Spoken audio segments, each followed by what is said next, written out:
Hello everyone, আসসালামু আলাইকুম। সবাই কেমন আছেন? আশা করি সবাই অনেক অনেক ভালো আছেন। টাইটেল দেখে বুঝতে পেরেছেন আজকে আমি কি রান্না করব।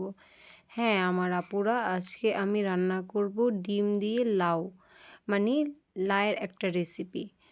আমাদের গ্রাম অঞ্চলে সবাই এমনভাবেই খায় লাউ, কারণ লাউটা সবাই পছন্দ করে, শীতকালের জনপ্রিয় একটা খাবার।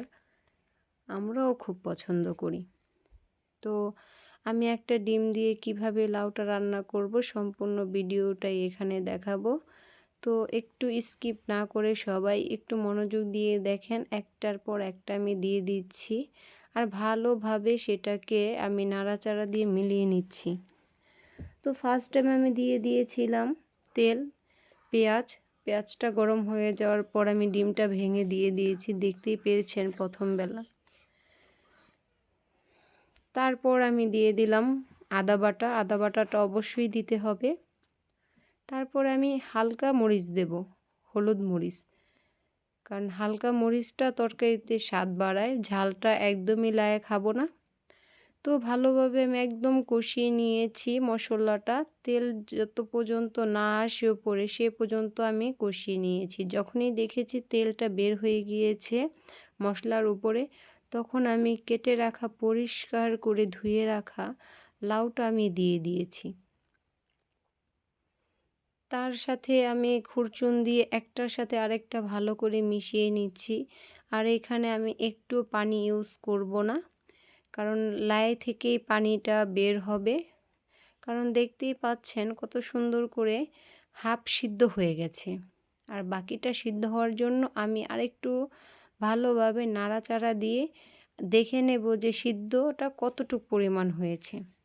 যাক, এভাবে আমার রান্নাটা অলরেডি অর্ধেক হয়ে গিয়েছে। আমি এই যে ভালো মতো দেখাচ্ছি, দেখেন কিভাবে রান্নাটা শেষ করলাম।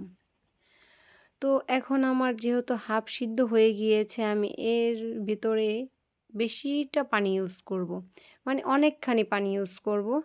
তো পানিটা আমি দিয়ে দিলাম, মানে লাউটা ভালোভাবে সিদ্ধ হওয়ার জন্য। আর আপনারা জানেনই যে যারা লাউ রান্না করেন, যে লাউটা যদি ভালো মতো সিদ্ধ না হয়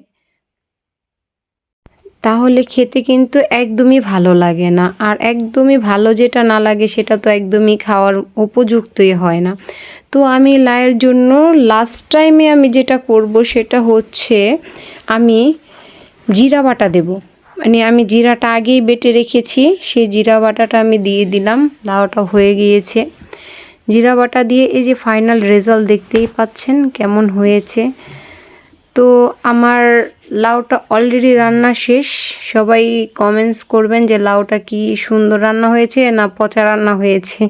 অবশ্যই পচা রান্না হবে না, সুন্দর রান্না হবে। সবাই ভালো থাকবেন।